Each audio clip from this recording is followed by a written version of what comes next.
गेल्या एक आठवड्यापासून राष्ट्रवादी काँग्रेस पार्टीकडून आम्ही जे तिन्ही उमेदवार आणि एक अधिकृत आम्ही पुरस्कृत उमेदवार जे आहेत अपक्ष त्यांना जो आम्ही पाठिंबा दिला आणि त्यांनी आम्हाला पाठिंबा दिलेला आहे.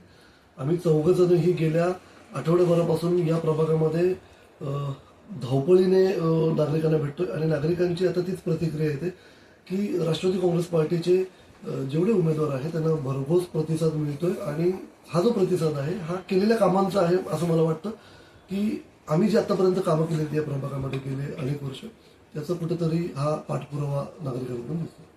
सर, निवडून आल्यानंतर भविष्यात अशी कुठली कामे आहेत जे तुम्ही प्रामुख्याने करणार आहात? या प्रभागामध्ये मुळात सगळ्यात जो मोठा प्रश्न असेल तो मला असं वाटतं की ट्रॅफिकचा प्रश्न आहे. हा ट्रॅफिकचा प्रश्न सातत्याने या प्रभागातील नागरिकांना सतवत आहे. मी स्वतः गेले 2-3 वर्षापासून या ट्रॅफिक साठी मी पाठपुरावा करतोय.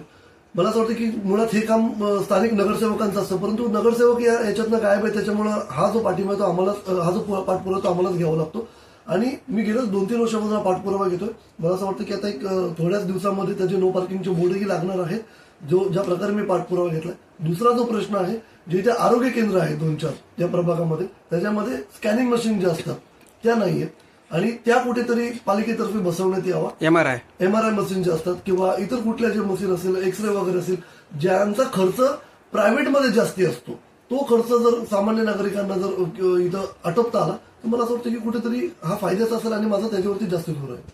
सर, पॅनल सिस्टीम आहे त्याबद्दल तुमचं काय मत आहे?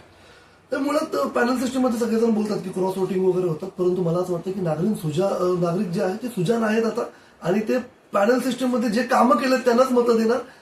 मुळात एक छोटीशी गोष्ट तुम्हाला सांगू इच्छितो की कालच आम्ही प्रचारामध्ये होतो तेव्हा अनेक नागरिक बोलले की त्यांचे 4-5 हजार रुपये आम्हाला हे 2 दिवसांसाठी पण नाही पुरणार आणि 4-5 हजार रुपये घेऊन आम्ही आमचं मत विकणार नाही आणि आम्ही लाचार होणार नाही. जे कामं केलेत त्यांनाच आम्ही मतदान देणार आणि या प्रभागातनं घराणेशाही जी आहे ना ती उडवून लावणार हे स्थानिक नागरिकांचं मत आहे. सर, जनतेतून तुम्हाला कशा प्रकारे प्रतिसाद मिळतोय? खूप चांगला प्रतिसाद मिळतो. त्यांनाही तेच म्हणायचं की सामान्य घरातनं आलेला जो उमेदवार आहे हा आमचा लोकप्रतिनिधी व्हावा, ना की आधी कोण नगरसेविका होती तिची भाची नगरसेविका आता होणार, कोण नवरा बायको नगरसेवक आहे तर कधी नवरा नगरसेवक तर कधी बायको नगरसेविका, कधी बायको नगरसेविका तर कधी नवरा नगरसेवक. तर या ज्या गोष्टी आहेत याला लोक वैतगलेले आहेत. याच्यासाठी यांनी जीव की प्राण एकत्र केलेला आहे असं मला वाटतं. पाहिजे ते देतात लोकांना, पाहिजे ते आमिष देतात लोकांना, परंतु या प्रभाग 12ची लोक जी आहेत ही सुजाण आहेत. माथाडी वर्ग मोठ्या प्रमाणामध्ये जो स्वाभिमानी आहे आणि ते इथलं राजकारण पूर्णपणे बदलणार आम्हाला ठाम विश्वास आहे. आणि या निवडणुकीमध्ये प्रभाग क्रमांक 12 मध्ये घड्याळाला हे सर्व तरुण मंडळी जी आहेत ही पाठिंबा देणार आणि पूर्णपणे बदल घडवणार हे तुम्हाला येत्या 16 जानेवारीला दिसेल.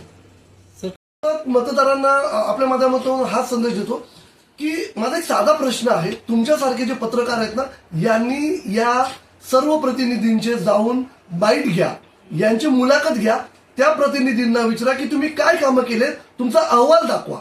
तुम्ही आतापर्यंत काय कामं केले त्यांचा अहवाल दाखवा.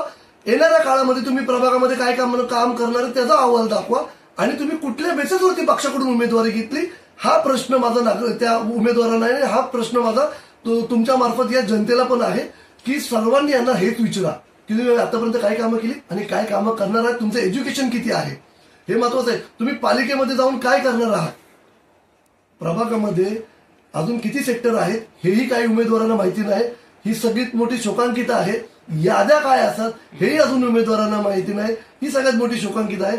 आपण फक्त यांना कोणाच्या तरी नावाने निवडून देतो, पक्षाच्या नावाने निवडून देतो, मोठ्या मोठ्या नेत्यांच्या नावाने निवडून देतो. हा कुठेतरी मुळात एक सामान्य उमेदवारांवरती आणणे असं मला वाटतं.